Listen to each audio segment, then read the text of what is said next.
And we are back with an all-new episode of Keep It. I'm Ira Madison III. And I'm Louis Virtel. I still am on Keep It. I'm sticking with Keep It. Let me tell you, I've always wanted to say outpouring in relation to myself. Oh, sure. The outpouring of comments and messages and DMs and YouTube comments and the Spotify comment section is hot. Hotter than usual for our episodes, which I have to say, maybe I should have been commenting a bit more. How about that? And right. then I'd still be here. Then I would not be leaving. Okay. Yeah. So maybe it's your fault. Right. I'm a little bit testy with them myself. When I saw like 600 comments on your Instagram, I was like, you're just waiting out there? Where you bitches been? Yeah. Shocking. Yeah. Speaking of where people have been, I'm on Fire Island, and the girls are going to be mad again. I'm not doing this episode this week. We will be hearing you during the interview with Allison Williams coming up. Mm-hmm. But yes, you are gone. But you will be back soon for the remainder of your episodes on this podcast, which you have to do. I talked to Crooked. They said you have to do it. Well, not next week, though, because we're on vacation for the 4th. Oh, I'll be doing nothing, please. I'm going to look like full Weekend at Bernie's, like propped up like on a chair with my tongue out. Yeah, but we have the fantastic Charleton Lamb here. And there's going to be a great episode. There's going to be some justice for one actor. Oh, yes. Charleton is a big Tom Cruise stan, and you will hear about that this episode. So get ready. Yeah. Who isn't? Well, I'm right here. I mean, I think he's fine. I loved Magnolia, but moving on. First of all, Nicole Kidman puts on Jerry Maguire every now and then. You think that's what she goes to? Like, she's like wants him at his cockiest? I think she puts on Far and Away and she goes, I really outclassed him in this one. You know, side note, I've been reading American Psycho while I'm here because I'm a big Bret Easton Ellis fan, but I've never read that book. I've only seen the movie. But there is a moment where the main character runs into Tom Cruise in their building. This is like the beginning of autofiction here. Yeah, he runs into Tom Cruise in his building, and he's like, oh my God, I loved you in Bartender. And Tom Cruise is like, Cocktail. It's Cocktail. Wait a minute. The Patrick Bateman character calls it Bartender? Yes. Isn't he supposed to be like a pop culture expert? Bitch, that would never happen. Bartender. Yeah, that sounds like the name of a movie. Yeah. Yeah, also, that book is so funny. Oh, I know. Unfortunately, Bret Easton Ellis is funny. Unfortunately, he is funny. Yes. It's really funny. So, anyway, I'm going to leave the episode in your capable hands, along with Charleton, and I'm sure it's going to be fantastic. Charleton, say hi. Okay, happy to be here. I kind of wish I was on Fire Island, but this works too. Yeah, you'll have a good time here. Don't go there. First of all, some of me was like, maybe I'll come back, and do the interview at home, etc. Do you see the heat wave in New York City? It's a mess. Yeah, I said absolutely not.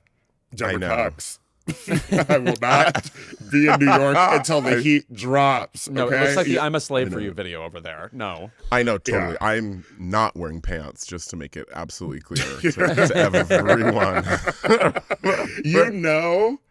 It's time to stay on the island when Comcast sends you that text message that's like, please conserve power. And I'm like, how about you do your job? It's hot Exactly. Terrible. Anyway, have a great episode. We'll do our best. Let's just talk about the professional vocal tones you are already bringing to this podcast. Well, I feel so bad for people who listen to this podcast because some of us just have a naturally, I don't know how else to put it, gay shrill voice. Whereas you have, like, some people just like belong on the radio. Are you always complimented for your voice when people meet you? I am actually. I recently was in an Uber and I was in the Uber for maybe 10 minutes and the man was like, if you just do me this one favor, can you say coming next week to theaters? And I did do that, and I did do that for that man, and he was elated, delighted. Wow, people have like a movie phone fetish, and they just inflict it on you. People do a movie phone fetish, and yeah, and there are versions of that do happen in the bedroom as well. I will Oh, say. okay. Well, we'll tap into that later. I'm so glad to have gotten the mhm. opening notes of it just now. Now, here's something else you need to know about Charleton. First of all, deeply opinionated about music as somebody who has worked at Spotify. And we'll talk about your Song of the Summer picks in a second, since that's all we talk about on this podcast anymore. But also, you are the co-author of a list that people do not know about, but is famous among my group of friends, called The List of Gay Superpowers, where it's a list of potential powers that all queer people can have, but then you pick 5 of them specifically for yourself to claim. Some of these are absurd. Some of these are more expected. But explain some of these powers to me, if you could. I will. I'm bringing up the original iPhone note Yes. in which this happened, which was like a fever dream in like 2016. Okay. By the way, that's how long we've been talking about this. And yeah, and we were just deciding about like what are the things that like as sort of recompense for making us gay, Yes. God has bestowed upon us. These abilities, which are things that you can use for the benefit of yourself or others.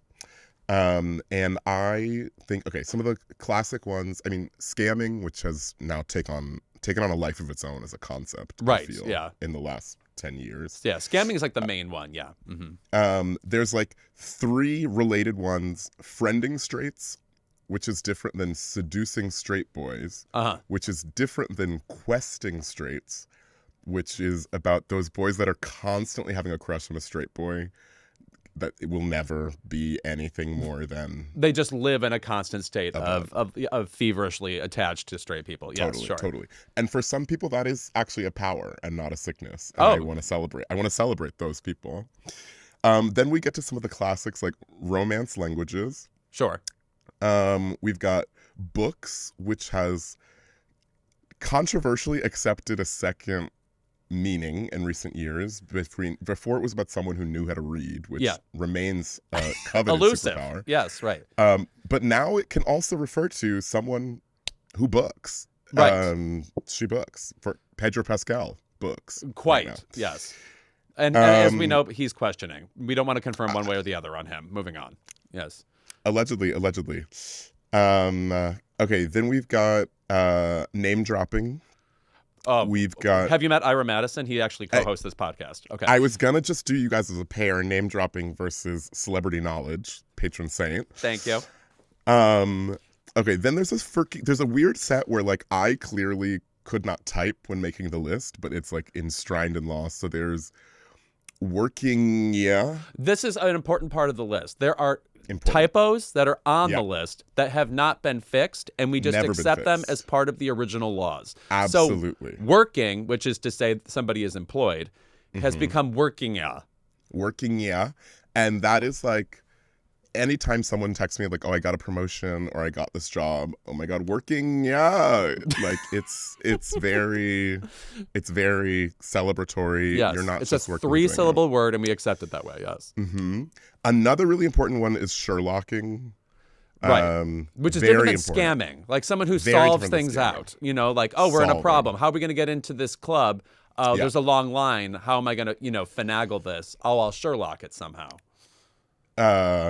Absolutely. Then there's my absolute favorite, which is HK/LDN, which is Hong Kong, London. Which there are just these gays that like you talk to them and they're always like, oh, I was in London last week, or oh my God, I know this fabulous girl from Hong Kong, and you're like, when were you? Right. Why are these your coordinates? Like, how were you there? Like, actually we had lunch on Wednesday. So what are you talking about? like they're just somehow always on a plane and they're always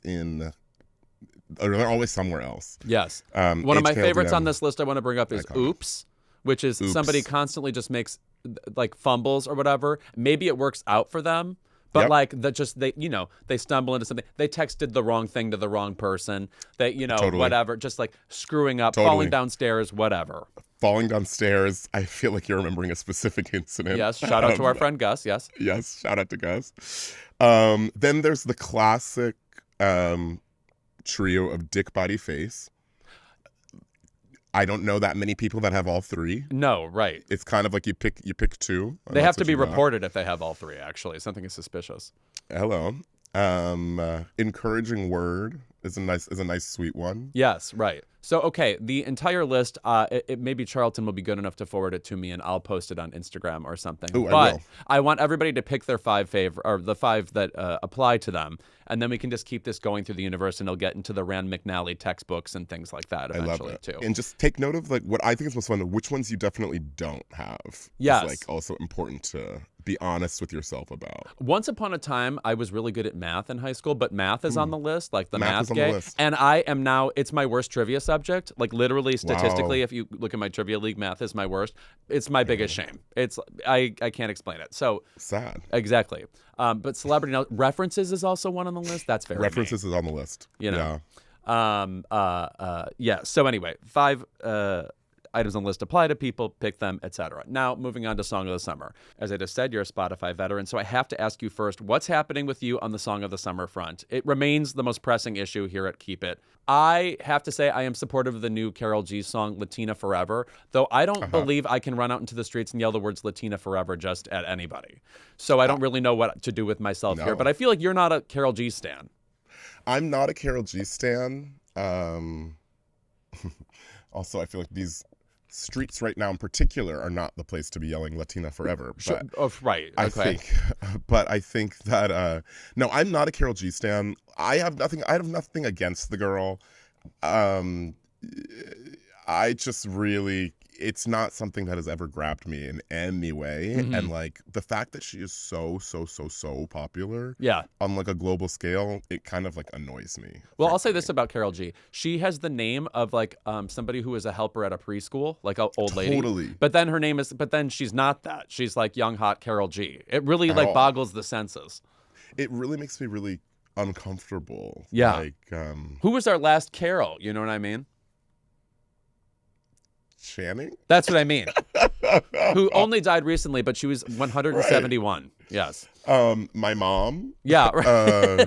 Long may she reign. Hello. She's got some bops. She's just holding on. Okay? Right. What are you listening to this summer? What actually speaks to you in terms of it's 2025 and we have to jam to something and we don't seem to agree? Okay. I would like to talk about 3 women. Okay. Not the Edward Albee play. That's 3 tall women. Okay. No, and not Ed Raleigh. Went to my high school. Get out. I would like to say Pink Pantheress. Yes, I'm a big fan. Yes. She's doing everything right, in my opinion. This Like, is her a British personality- singer who is also Yes. a producer, and Yes. I think she's working with William Orbit coming up. But the songs are consistently good, and you would never turn them off, which is important to the Song of the Summer because sometimes I'm in the Totally. pool and I can't get to the mic. Would never turn them off. And in fact, they're all about 90 seconds long. So you're probably going to listen to them twice by accident. Yes. Love that about her. Always performing with her pocketbook on stage. How very Aretha, who would yes, just walk I out with know. the purse and she's like, don't take this from me. It's iconic. And it's just like, I can leave at any moment. At any moment I can leave. She's wonderful. She also, like, my favorite moment of her is she found, okay, do you remember the twink that was dancing to Tinashe Nasty? Yes, right. Nasty Girl last year, that iconic twink wherever he is. I want to say British just based on the face, but I don't know. But anyway, Pink Pantheress did also. I'm here for Pink stands, like just taking the name Pink away from Alicia Moore. Sorry.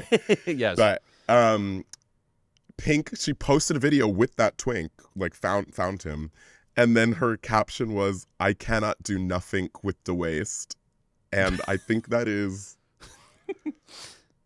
so beautiful.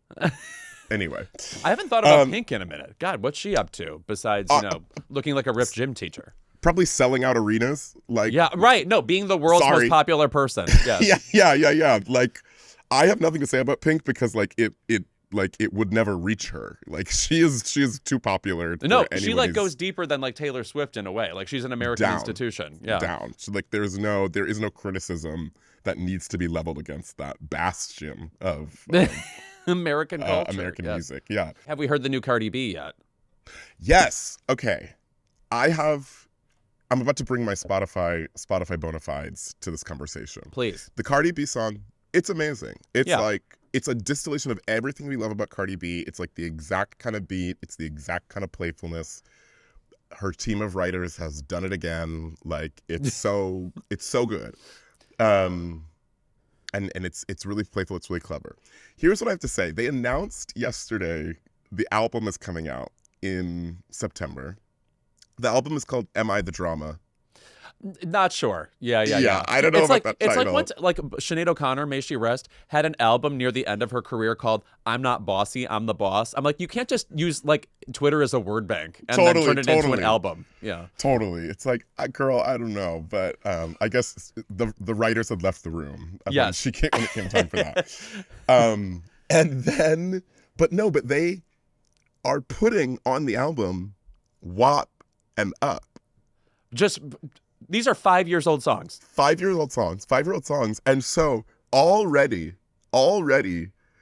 this album is like the second album ever to have 2 number ones by a female rapper. Oh, it can't be doing this. And No. the other, already, the album is platinum. And it will not come out until September. And this is a move. She did this on Bodak Yellow. She literally did this on Bodak Yellow. Bodak Yellow came out a year before Invasion of Privacy. Right. And now she's like, well, let's do it again. And it's this funny thing because I worked on this quote unquote problem at Spotify for a little bit. Like when a single comes out and now it's an album, because like there's no physical media anymore. So like all these titles don't mean anything. Yeah. And it is like I will say it's like surprisingly a complicated problem of like what rules you put in place to say that like, okay, well, this song doesn't belong on this album because it's like, and I will tell you this, like at the top levels of pop now, like it's all about rule breaking and like gaming the rules. Like that's what it is. Like, Well, it reminds me a little bit of the best new artist conversation at the Grammys. How it's like, Yes. it's like everybody's like, well, Chappell Roan has to win this year, and it's like, but I knew about Chappell Roan in 2021. So like, what is going on here? Totally. But and Like- also every time I look at Billboard and see like 17 songs from whomever, Post Malone or Morgan Wallen Yeah. in the top 20, I'm like, this wouldn't have happened 10 years ago. But is this more accurate? I don't know. So Totally. You know. And then it's like, I mean, it's like Taylor putting a different surprise song on like 8 different versions at Target. Right. And so like it's all the same. It's all the cheating. Like one day I want to leave. My next job is just going to be an agency, and I'm going to work with artists that are trying to get #1 hits, artists that are trying to get platinum, TV shows that want to be secretly called comedies, even though they're dramas, in order to get into different categories. Like Yes. miniseries that are now suddenly documentaries. Like I want to just like rule break our way to EGOTs. Like that is what I'm trying to do. Like it all could be broken down into a textbook, like how each thing can be bent to your own will Completely. and successes. Yes. Completely. All right. Well, that's a good project for us in the future. I want to say what else is happening this episode. So Charleton will be here the entire time until Ira will join us for our guest today, who is a returning Keep It guest. And if I do say so myself, one of our most fabulous guests. She's so entertaining and lovely and great in the new Megan movie, Megan 2.0. Allison Williams joins us today. She used to be on Girls, too. I don't know if you know this about her. And then also, Billboard ranked the 75, they couldn't find 25 more R&B singers, the 75 best R&B singers of all time. #1 on the list was Stevie Wonder, but we'll get into the entire list and talk about who belongs where on the list, because R. Kelly landed in the top 10.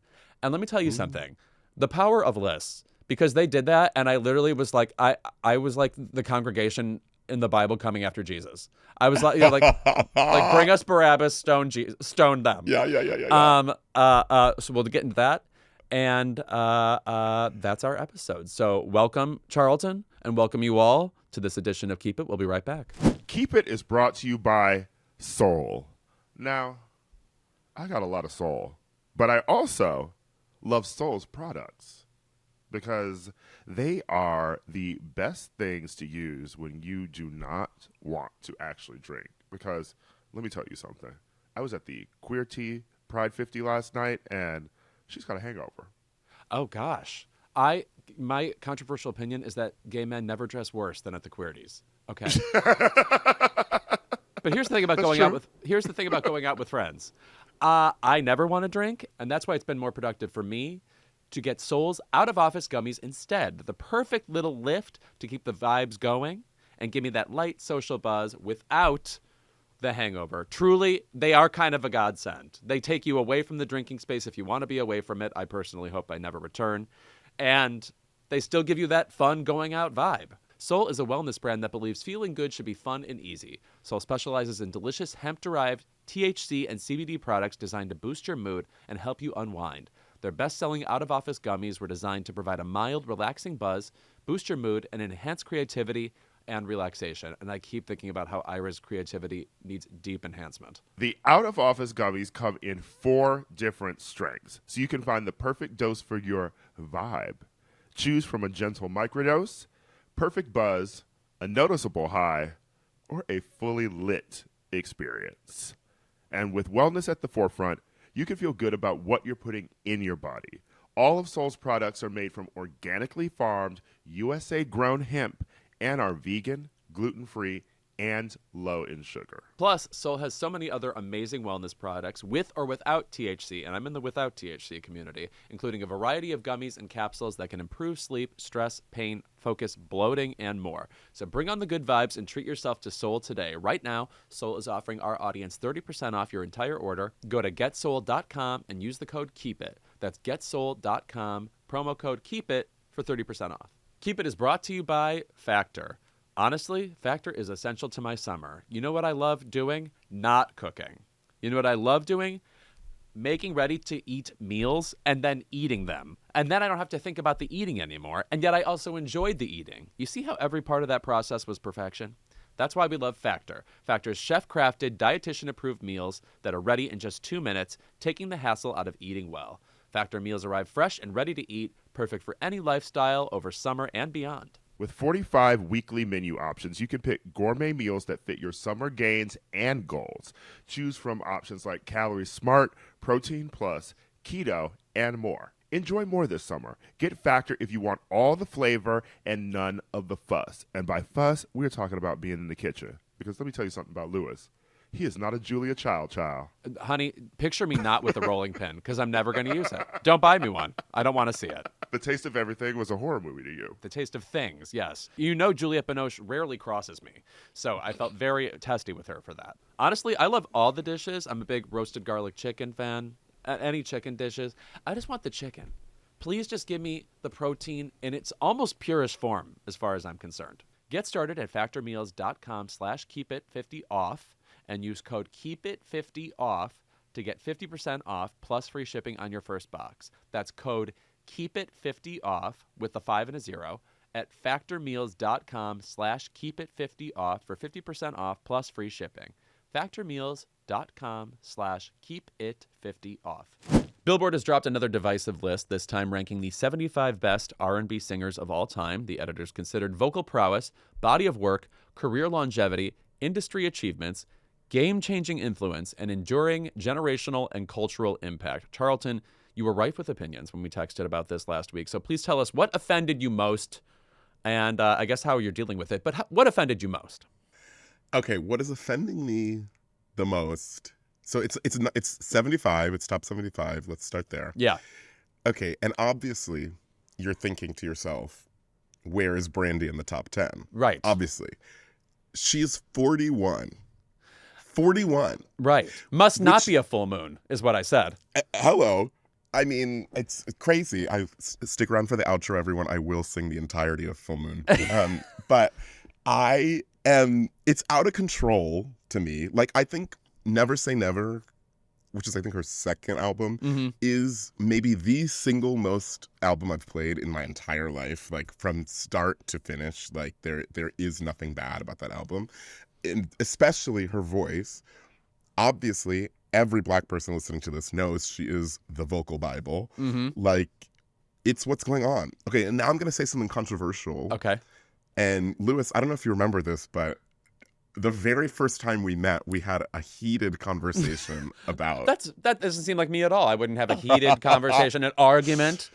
We had a heated conversation about Aaliyah. Great. Okay. I wonder what I said. Okay. You know, I actually, as a gift to you, I'm gonna forget what you said. Okay. But I remember I shared with you that like I stayed home from school the day Aaliyah died. Yes. Like that's August how deep it goes. 2001. Yes.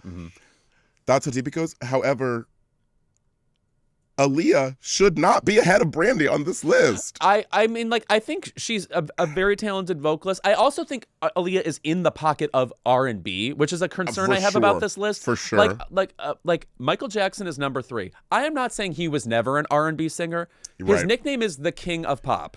Exactly. And exactly. the albums we all care about the most from him, from Off the Wall onward, are pop albums. There are certainly R&B-ish moments. I'm thinking of like Human Nature, for example. Absolutely. But Aaliyah is at least mostly all what I would consider actual R&B. I think what this list needs a little bit is like a thesis for what constitutes the most R&B song. True. And I think maybe like Confessions Part 2 by Usher is what I'm thinking of. But that's Yes, also a yes, very modern yes. interpretation. Totally. Yes. But Brandy not ahead of Aaliyah is a little whack. Especially It's when she just gave like- us the album Aphrodisiac. Right. Like, Yeah. it's just kind of like, what's going on? Like, it's just like, what's going on here? But otherwise, like, I don't have that many, like, huge issues with this list. Yeah. Although, I do think in the writing of this, they said in particular, and I think R&B is a genre in which you do have to think about this, like, they were trying not to give people points for writing, for songwriting. Oh, yeah. Because this is a genre historically where, like, you know, songwriting and singing were just, like, not, that just wasn't a thing. That Yeah. just like wasn't how it worked. However, I think a lot of people are getting low-key bonuses for their writing, like actually. And I wonder if R. Kelly is a part of that. You know, Exactly. like he's the architect of his sound in a way too. So like He is, they give him he credit. is. And Stevie Wonder is number 1 on this list. Now, here's my question about that. I feel like the number 1 person on the list of R&B singers should also be a bit sexier a vocalist. I'm a little bit surprised that Marvin Gaye isn't number 1 on this list. I'm sorry. Did you not wear out the cassette tape of the Jungle Fever soundtrack? I have to admit I didn't. Okay. Did you not get in detention in like 5th grade because you were singing Chemical Love? Okay. All right. That is a sexy song. All right. Stevie, all those kids he got, Stevie is a sexy man, and I won't have this. Okay, I'm just thinking, like, if I'm thinking of the like median Stevie song, it's like Boogie on Reggae Woman. Was he really like? Sure. Does that make you want to have sex with the Reggae Woman? I don't know. That song. I mean, it's like it's Not a me. rollicking song. Yes. Okay, You know, I okay. like when he's a little nasty, like in the song "Go Home." You know. I believe my parents were doing something to live in just enough for the city. Okay. Oh, all right. But Sure. that's maybe about them more than it is about what Stevie was trying to communicate. I'm not saying I would take him out of the top 10. I just think for number Okay, yeah. 1, I'm Yes. slightly concerned. Also, you know who is low on this fucking list, and I think Talk about it. I'd be happy if they took switch places with, for instance, R. Kelly. Shaka Khan. Is it just because Right. we associate her more with funk that like we think she's know. less? But like everything she does is R&B. Everything I know, she does. totally. You know. Totally. And also, if she sang the national anthem now, you'd be like riveted. And then also, if she's performing at like whatever Temecula Pride, and Yeah. you know you Yeah. paid $1 to see her sit at the edge of like a curb in front of 7-Eleven, she would still bring that 7-Eleven down. Yes. Okay. I do believe the only white person on this list is Tina Marie. I was scanning for my Caucasians. You know, yes. my sisters as they were. Represent. Yes.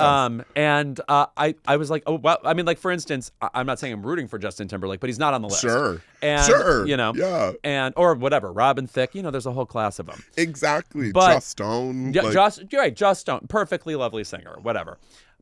Tina Marie, meanwhile, is the Ivory Queen of Soul. yes. And I feel like the only white R&B singer that I'm going to say a majority of black people will agree belongs on the list. Totally. Like it's definitely a sort of come here Tina Marie kind of situation. Yes. Like if these people all had to get in the room together, which thoughts on that in a second. Yeah. Like I think Tina would be the only white person who would be like actually allowed into the building. Yes. And so, yeah, but shout out to her. We love to see her. I'm sure I brought this up on the podcast before, but like she's the kind of person where even if you don't know her music directly, you've probably heard it indirectly in certain ways. Like in 1-2 Step, the rap Missy Elliott does is a direct takeoff on a rap that Tina Marie did in Square Biz, I believe. But also, like, Behind the Groove is such an amazing song. Lover Girl is maybe her signature song. All of her ballads are fabulous. I mean, she's a queen. Yeah. Like, honestly. Okay. I'm also, by the way, I just want to say, haunted by her death. I don't know if you know this really- about Tina Marie, but she like was a painting fell on her head or something when she was sleeping. Like it fell off, and then she had like concussive issues or something, and then she died from complications of that thereafter. It's like a Bob Saget situation. Oh my God, like a David Dobrik video. Yeah, thank you for putting it in perspective for everybody. Sorry, Yeah. sorry. I'm really sorry that that's my reference point for that. Sorry, I want people to think that I'm 22 years old. Oh, right, which I am. Yes. Yeah. Sorry. Okay. Yes. Okay. Elsewhere on this list, what are we thinking? Elsewhere in this list, okay. I don't want to do this, but we have to talk about Rihanna. Okay, Rihanna is what in the top 20 here? 46. Oh, never mind. 46. Okay, how do we feel about that? Like, it's a little high, in my opinion. In my opinion, like, listen, I love Rihanna. And also another person who, like, is she an R&B artist? Like, Right. It's pop. Yeah. Well, also, here's the thing. When you put Etta James at like whatever she is on the list, like 73, and then yeah. Rihanna's way above her, it's like, well, let's pretend we're teaching this to children. Now we're correcting history in a very strange way. Totally. It's just like, listen, Rihanna, absolutely. Like, there are probably 8 other lists Billboard could make that I think Rihanna should be number 1 Yes, on. right. Like, Mhm. like let's not be confused. But like, I don't know, man. I really don't know. But I love you. I love you. Don't come for me. Or actually do come for me. Well, by the way, speaking of which, well, you know who's in the top 20? Janet Jackson. Now, here's the thing. Definitely has some R&B songs I enjoy. I'm talking about I Get Lonely. Actually, a lot of the Janet album, a lot of the Velvet Rope album. A lot of Velvet Rope, yeah. Yeah, but vocalist, are we sure? I mean, I put her in a community that I love, which is the Pebbles, Jodie Watley, Paula Abdul community, and I'm just saying I wouldn't compare them to maybe Maria Callas. Yes. You know what I'm saying? Yes, exactly. I think I do think they did a good job of like the men on the list. I think are all solid. Yeah. Like I think it's actually like I think actually the tension we're kind of getting to between is this female singer R&B or pop. I think for a man it's way easier to be like, okay, well that big black man is singing R&B. Right. If you have a deep voice, it's automatically You know? R&B. Yeah. Yes. Whereas like women don't really have that gift, shall we say? Yeah. Let's say. Also, Isaac Hayes is number 15 on this list. We obviously know. Yeah. Shaft, whatever. I believe Isaac Hayes is the only Oscar-winning Scientologist. I'm thinking it's like Really? Tom Cruise has got the nomination and he's getting the honorary this year. But like Juliette Lewis, nominee. Otherwise, you know, Kirstie Alley got nothing for Richer or for Poorer, which is zany. Oh my gosh! Wow. You would think like as like we were just talking about gaming. Entertainment. Yes, totally. As this is all they do, right? Like they game entertainment and like make people like Elizabeth Moss happen. And yes, I was just gonna say, you give me 5 years with Elizabeth Moss, we're gonna get her that little gold man. I promise my God. you. I can't wait for you to start this agency.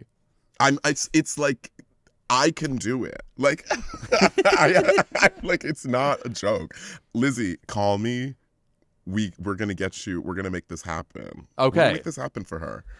Here's the thing. Also, so Rihanna's 46, 48. Lauryn Hill, no, right? No, like that was an R&B album. The Miseducation of Lauryn Hill, top to bottom. Yeah. I mean, there's rap in it, etc. But like R&B vocals, classically. She's also a classic cover of a great. I guess "Killing Me Softly" with the song is that. I guess that's a pop song. Yeah, I mean, well, Roberta's up here, so. Right? Oh, that's another thing. But she's barely up here. Roberta is 39, well below even Alicia Keys. How do you feel about that? She's 33 on this list. Alicia. Okay, she's done a lot Alicia has done a lot for R&B in this modern era. Sure. Like she has. I feel like she and Usher kind of in this sort of generation. I feel that she has. Now, her approach to vocals is kind of a Dakota Johnson approach to acting. Oh. It's like, it's happening and it's something that it's pleasant, but I would not call it classically good. Competitive. You would not call it good. Okay. No, I would not classically good. No, but it's okay. amazing, and it's like put that song on repeat. But I don't know. Right. I don't know. Do you feel differently about it? Right. She claims that this girl is on fire, and I would argue that the girl is simmering. Exactly. And it's all a choice that she's making. Like she is the one who's choosing to be at the absolute edges of her range. At all times. I love people who live on the edge like that, if you will. Yeah, and I like it. I like the song. And I will say that Fallen is probably a definitive R&B song of the 2000s. In a time when, we had people like Usher and R. Kelly and stuff. But, like, that was sort of, rap was really taking over. The boy band pop was happening, etc. So that she was happening in that moment is very important also. Totally. But right, like again, like vocal power, like what they specifically bring vocally, like it does feel a bit high for me. It's a little high. Okay, I also think Frank Ocean is a little high. I like Frank Ocean being on this list. And he is number 37. Yeah, that's a bit high. It's a little high. Like I think he, for example, is someone who's getting bumps for like his writing, for his like entire package of celebrity. Like I think it's not just vocals, it's not just the songs, in my opinion. He's amazing, like absolutely, and I think I like the representation for like, I don't know, what are we calling that, 4th, 5th generation, like R&B star. So I'm very happy to see him on this list. I would have put him below Maxwell, who's 38. Right. Why is Maxwell that low? Like that is definitive R&B vocals. Not a thing he does is not R&B. And it's what you want to hear when you're listening to R&B too. Absolutely. Now that is some panty dropping music. Right. Now, I remember one time at karaoke, I decided I was going to sing This Woman's Work by the definitive Maxwell song, perhaps. Yeah. Yes. Which, like, as you can tell from my voice, it did not go well. It did not work. No. Let's see. But you know who also kind of plays with the edges of where they should be singing and is in the top 20? Let's talk about it. Mary J. Blige. That's true. But I kind of like somebody who, as a vocalist, is a little like Yahtzee. Like you never know what you're gonna throw out. Yeah. I totally. But you know what? You're gonna cry. Like she's gonna make you cry. Yeah, and like Be Without You. Also, I think her that album's called What's the 411, right? Great album, start to finish. Great album. Yeah. You know who actually I said that I wanted Marvin Gaye as the best number one male vocalist on the. I would have been okay with it being Prince. There's definitely enough only R&B in that catalog. Absolutely. It's croony too. That is what I'm missing from some of the people on this list. There has to be a crooning quality to an R&B singer ultimately. And I know we associate that with male singers, but like that I kind agree. of, it's almost, I said it had to be like sensual or sexual before, but it really just has to be a bit more emotional than what some of these people bring. I agree. I think now that I'm looking at the last 25 of this list is just a little bit silly. Like I know shade to all these people. Yeah. But it's like Summer Walker and Keith Sweat, Tank, and Music Soul Child. Like it's nothing wrong with the music of Keith Sweat, by the way. Put it on. I'll listen to Sirius XM The Groove any day of the week. But nothing wrong with any of these people. Nothing wrong. But it's 61. She co-starred with the Muppets one time. That was a soulful choice she made. In Oz. Well, she's here because they couldn't put J-Lo on the list, you know? Right. Wow. Okay, if J-Lo were on this list, you think we're already riding in the streets? Get ready. Yeah. I mean, that would be... She probably called up and said, keep me off this list because I'm trying to do an Oscar run next year. Like, actually, keep me away from this mess. And I just want to shout out somebody who, before we move on. First of all, Natalie Cole, I'm just generally obsessed with. Sophisticated Lady, Mr. Melody, I love. And of course, her cover of Pink Cadillac. But Stephanie Mills also. There's something, she is, of course, she played the original Dorothy in The Wiz. Yes. She has a song called Bit by Bit off the Flesh soundtrack. And her signature song is Never Knew Love Like This Before. That comes on, I'm immediately at peace. That's like an automatic R&B classic. I have one last name I need to call out before we move on, which is sitting at number 31, the icon, the Levin, the original diva, Miss Anita Baker. I won't even begin to butcher these songs, but like that album is like I absolutely grew up on. I remember my dad, who is just like a normal straight black man of like that generation. I can like, picture one, sure. You know what I mean? Yeah, you've seen. And he's just a straight man. Like there's nothing like toxic masculine about him, but like it's just like very traditional.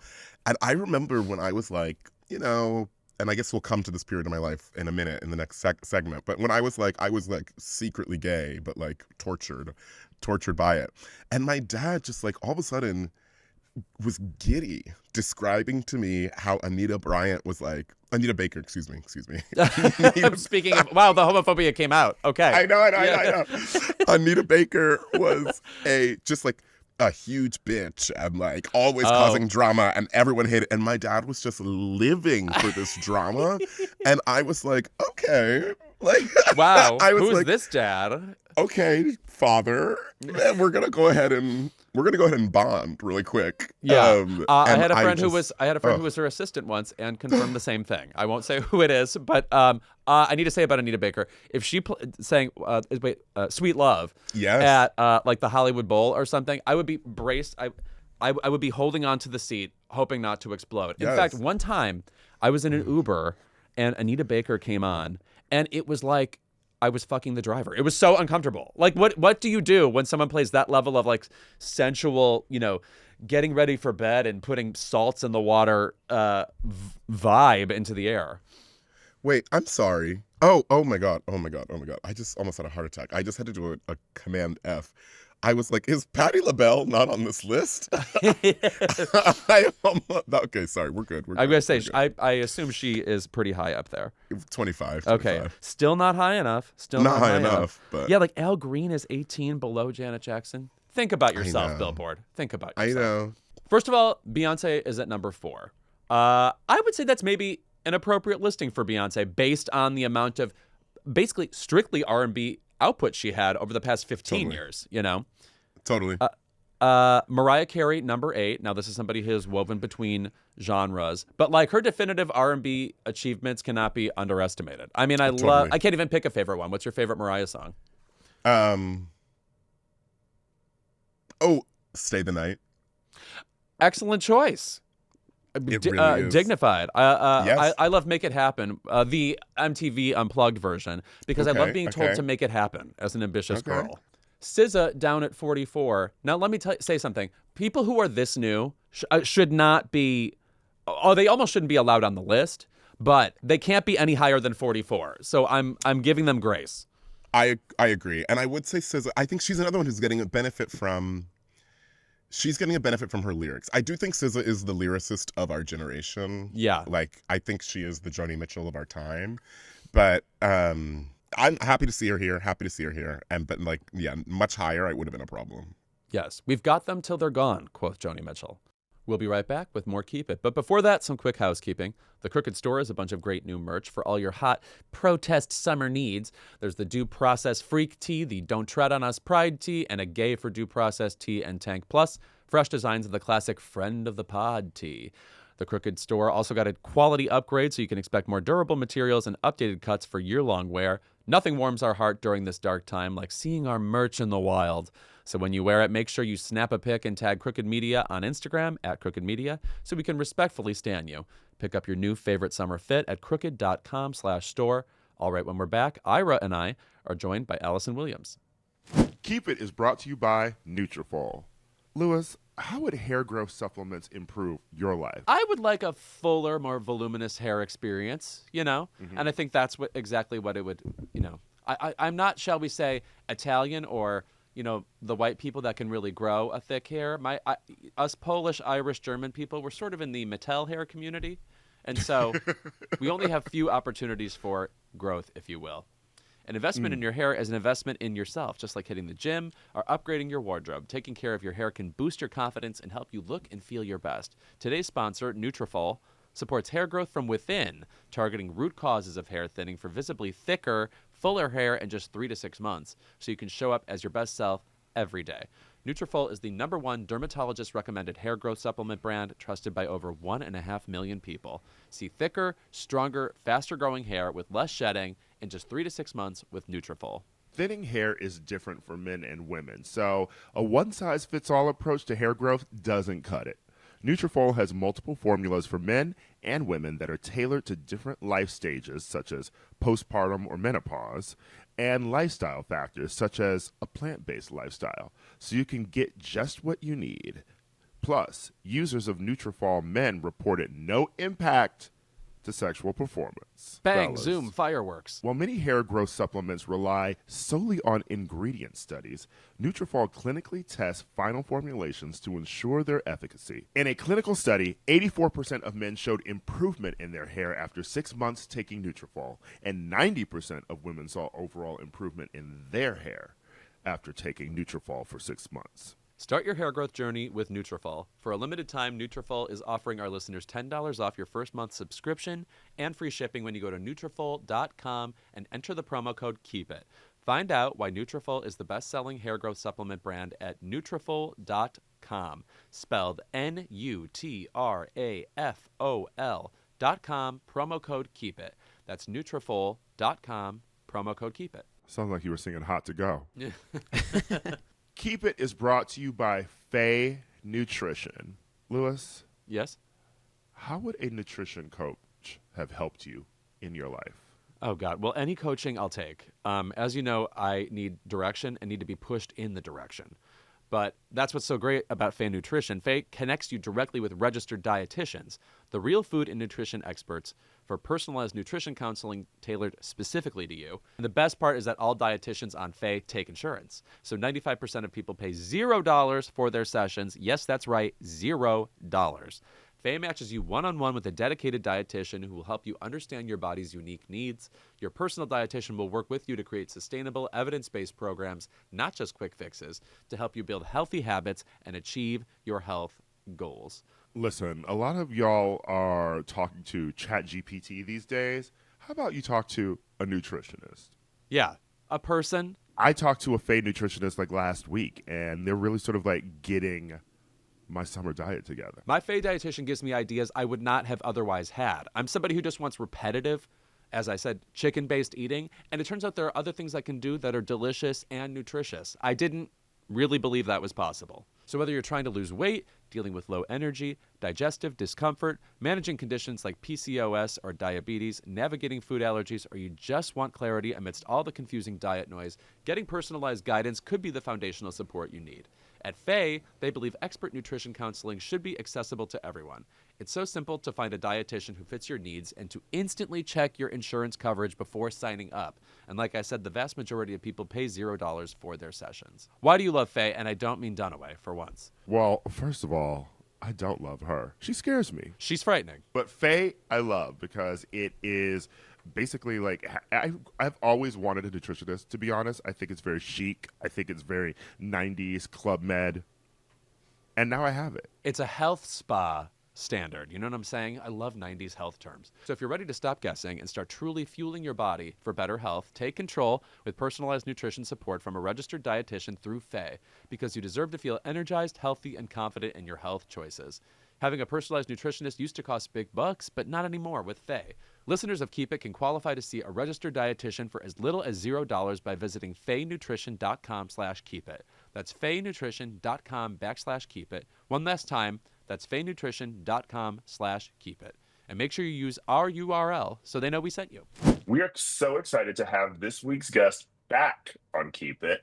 She is the star of one of the biggest summer releases, Megan 2.0, of course. And you also know and love her as Marnie in Girls and Rose in Get Out. But now once again, we have a bone to pick with you because you are back with a new podcast again, Landlines. Please welcome to Keep It, Allison Williams, so we can ask her why she keeps coming for our gig.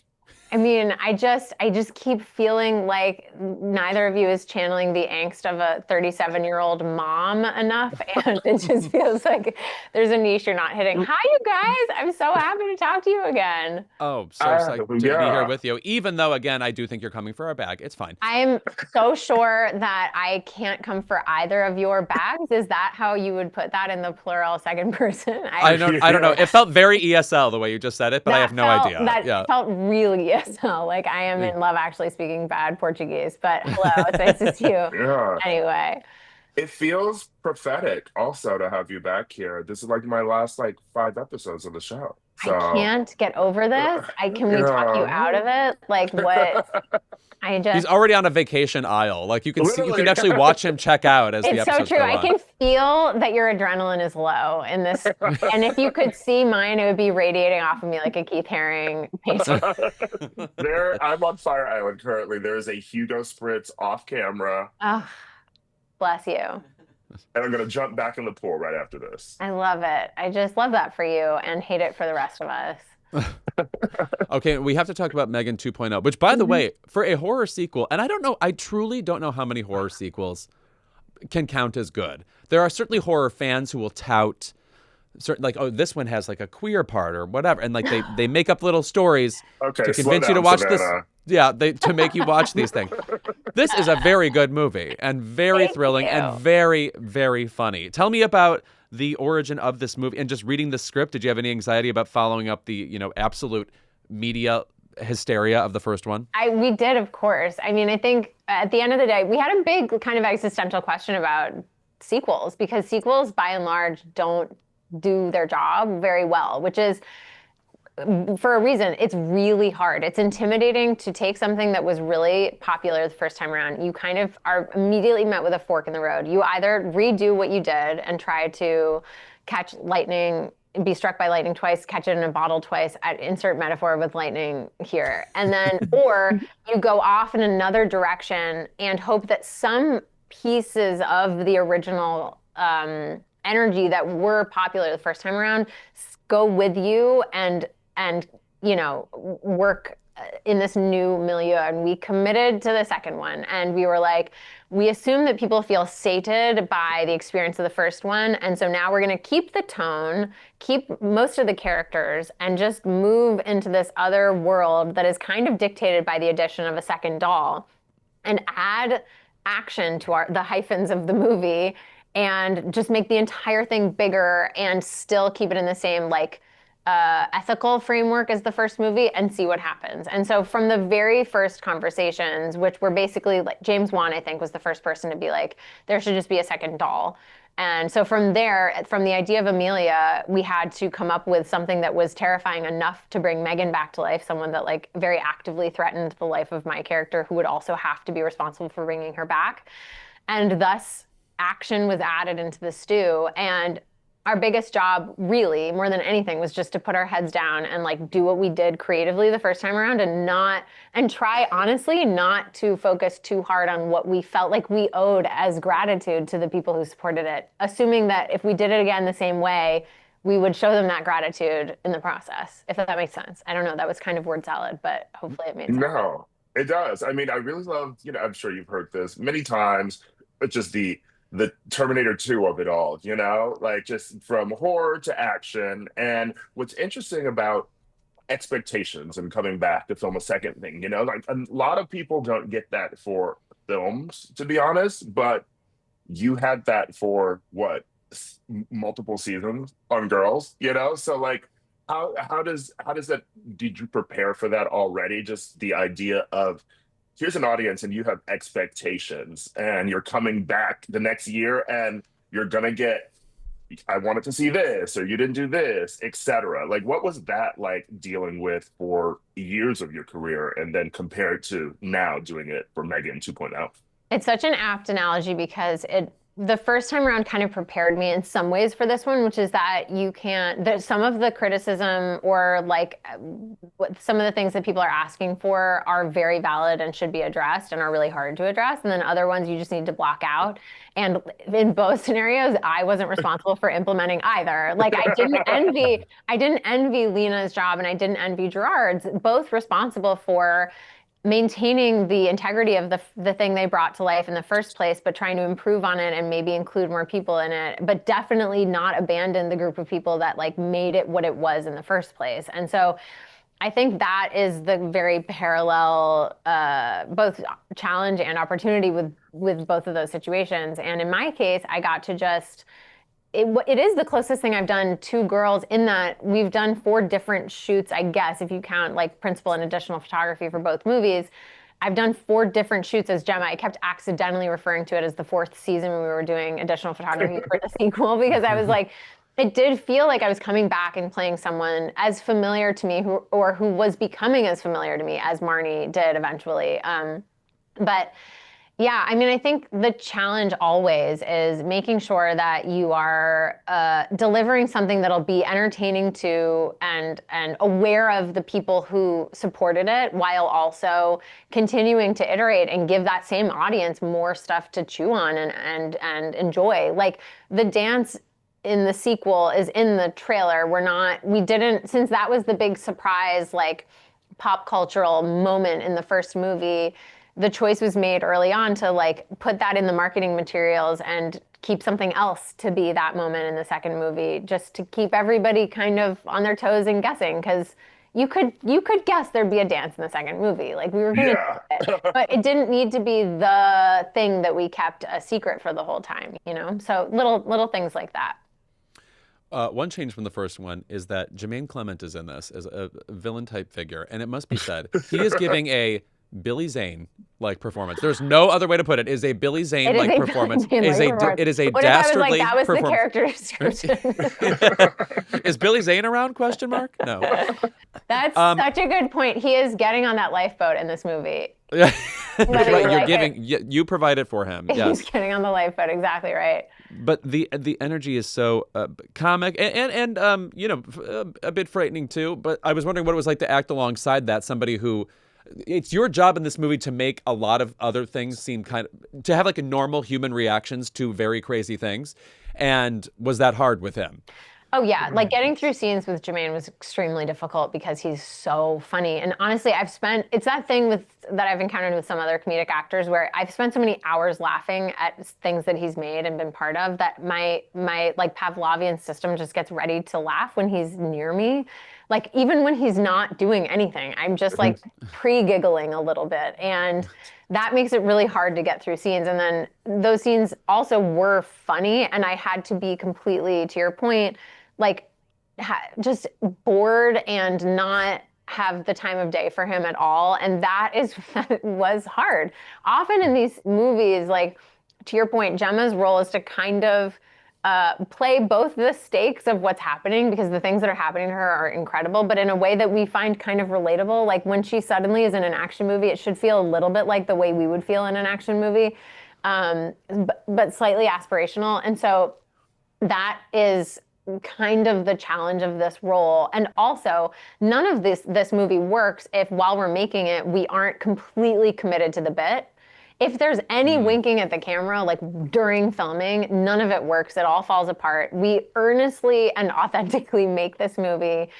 We can laugh about it before rolling, after cut, whatever, like while we're developing it in post, all of that. But while we are, designing the perfect chair for her to sit on, while she's delivering an impassioned monologue to me in a lab, in a lair under her apartment, like we have to just commit to the reality of all of those things, or none of it works. That's the reality of this tonal world. And that's the biggest challenge of it all, honestly. Switching gears just a little bit, you recently launched your first podcast, which is with your friends Hope Kramer and JB Oppenheim.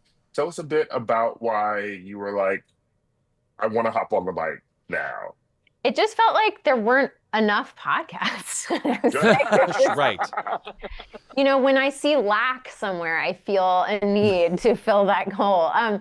Honestly, it was kind of born from the fact that when I got pregnant, the group chat that we had always had from like 30 plus years of friendship reignited in this really intense way because I was having to ask for advice at a pace that I hadn't before in my life. And I had the gift of being among the last of our friend group to have a baby. And so I had this panel of experts that more than like a chat GPT, like have known me since I was in the single digits or like born in some cases. And so they know exactly how to advise me around certain things. And it was my lifeline. It was like, I mean, the show is called Landlines, and it's sort of a play on that sense as well. They kept me moored. They kept me like anchored to the world when I was going through things like physically, hormonally, emotionally that I had no other frame of reference for. And parenthood in particular is kind of what kicked it off, but also just this stage of life at large can be filled with so much shame if you are comparing yourself against the social media examples of other people doing it.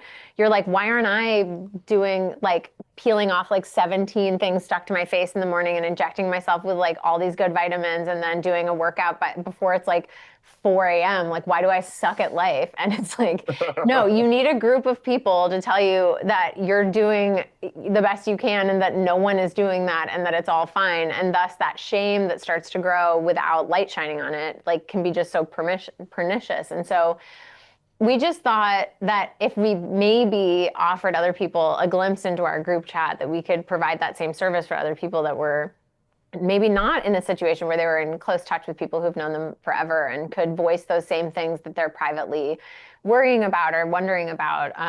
And already, honestly, the experience of hearing from people who've been listening to the podcast is sort of like proof of concept. I have so many friends who have sent me pictures of, one of the things we talk about are this pair of C-section recovery underpants, which I'm sure neither of you can even begin to conjure an image, but just imagine It was like you were speaking Latin. I was like, what? Just imagine I'm a C-section though, so my mom dealt with that. Okay, so like a really high, just like the highest possible waist underpant, but like a full brief, like just as much coverage. You just want to feel held after that.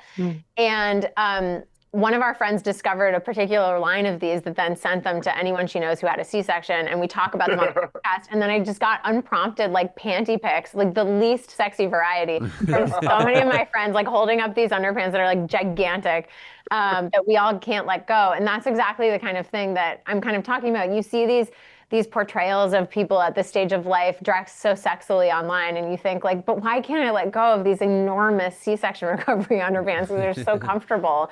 And then to realize that like everyone's still wearing them and it's totally fine. It's just one of those tiny things that just ends up making you feel better as you literally get dressed in the day to be like, no, I get to wear these, they're comfortable, fuck off. Like, I don't know. And so it just, I don't know, it was born from that spirit, and it's really nice to see it kind of taking hold already. Well, I just want to say about your first comment regarding there being so many podcasts or whatever, we should always have more podcasts from people who are really good at talking. And I want to say you are a fabulous talker. Wow. And I was For wondering, me, that is high praise. Thank you so much. Among our best talkers. Oh, thank you. But I was wondering, like, how did you become such a good talker? Like, oh my God, did you grow up with lots of good social? Oh, it's your dad's a good talker. Well, they're very good. Sense. But what I was gonna say is that both of my parents, like, who are still with us. This is gonna make it sound like they're not, but they are both laughing, like somewhere, being like, "Why am I laughing right now?" And this is why. As they would put it, I basically emerged mid-sentence. And just like the only thing that changed is that eventually I started to speak English as they knew it, but then I never stopped. And I would talk in my sleep constantly, whether or not anyone was listening. I just was like always talking. And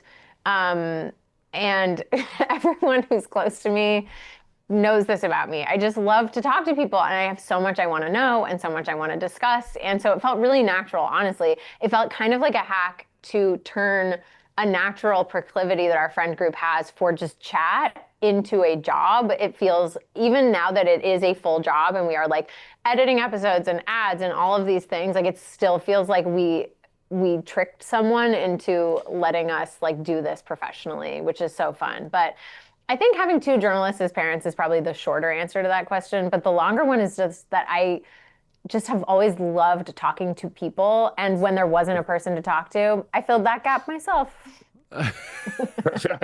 You should record those too. I would listen to that. Those are that my phone is full of those. It's like an echoey bathroom, like just talking through. One of my old therapist strategies around anxiety attacks was like, when they start, just talk. Just open a voice memo and start talking. And often I'm like, if those fell into the wrong hands, I would be immediately institutionalized. Like, 'cause there's nothing coherent. It's just like craziness being spewed. But yeah, I mean, it works. It works to a certain extent. You say that therapist could be a spy or something, and is like just keep talking about what's ailing you. Like all your credit card numbers right here. I wouldn't get them. I never shared them with anyone for many, many reasons, and they also never fully. Anxiety is just whatever. It was never tethered to what was happening, but it was helpful to like exercise.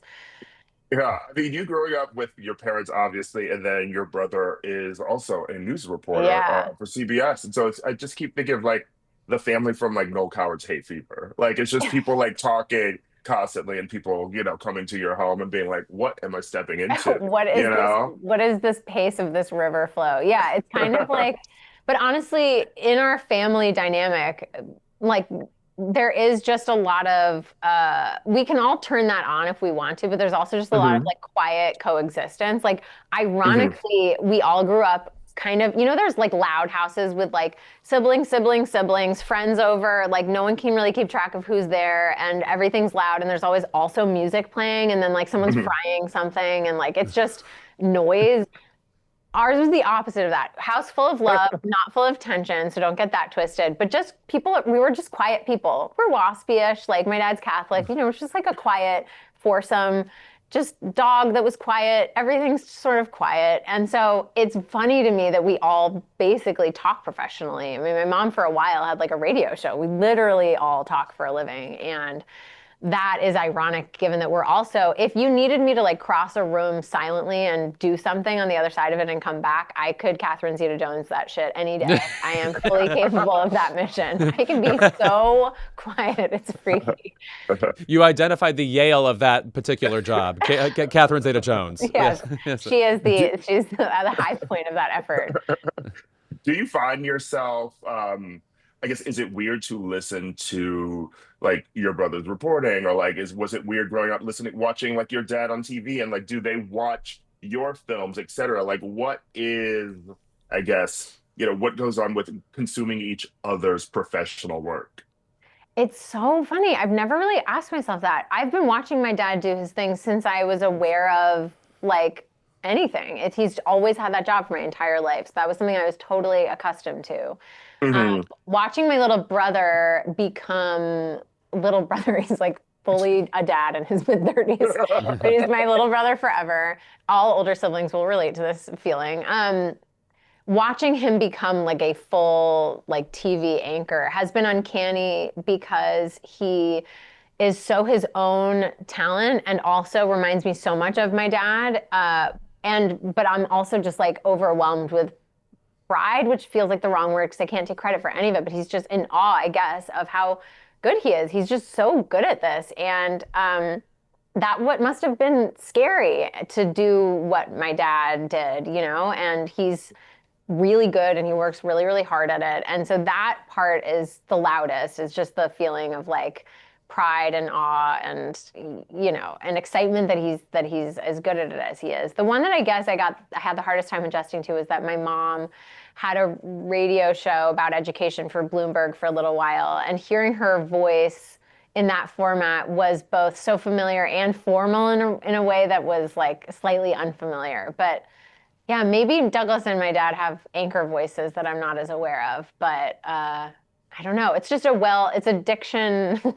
and projection home that I grew up in with non-regional dialects, I guess, is kind of the stew I was raised in. Unfortunately, our time is already up. I want to thank you so How is much for that being here. possible? I know it's really upsetting, but my question is about your voice memos that you leave yourself. Do you ever still sing the songs from Peter Pan? Because I know that is one of your favorite things you've done in your career, as you said last time you were on this It's podcast. the best. It was so much fun. I sing Tender Shepherd. We sing Tender Shepherd every single night to Arlo. It's part of we do like a trio of songs every night, and then either myself or Alexander sings a personal song with him as we tuck him in. And there's a lot of music around Arlo. So he can blast out a version of Tender Shepherd that is pretty spectacular and special. So yeah, that's the one we sing. I don't sing that by myself to my voice memo, but our baby monitor has like endless hours of footage of us singing it. And that will come out. I will say. Will come out. Yeah, I was just messaging. I was just talking to Alex Lacamoire the other day, who did the music for Hamilton and other incredible things. And I was working on an American songbook a million years ago with Alex Lacamoire and Tommy Kail, who had to split off because of this musical they were developing about Alexander Hamilton. Right. But I was talking to him. He was like, "Send me old voice memos from the stuff we were singing together." And one of my missions of the next couple of weeks is to dig back in and listen to them. And I'm a little nervous and also excited to hear what it all sounded like. Yes. Well, thank you so much, Allison, for being with us again. Thank you for it's always a having me, pleasure. Ira. Yeah. This is like, thank you for all of it. Thank you for all the hours of entertainment, and yeah, thank you for just culture, for keeping it. Thank you for keeping it. Well put. Well put. Yeah, Thank you, well put. Thank you. That means a lot. Allison, you will be back on this show a third time, by the way. Our first third Thank time goodness. guest. Notice I did not say goodbye to you. I mean, this is Yeah. talk to you later. Exactly right. Yes.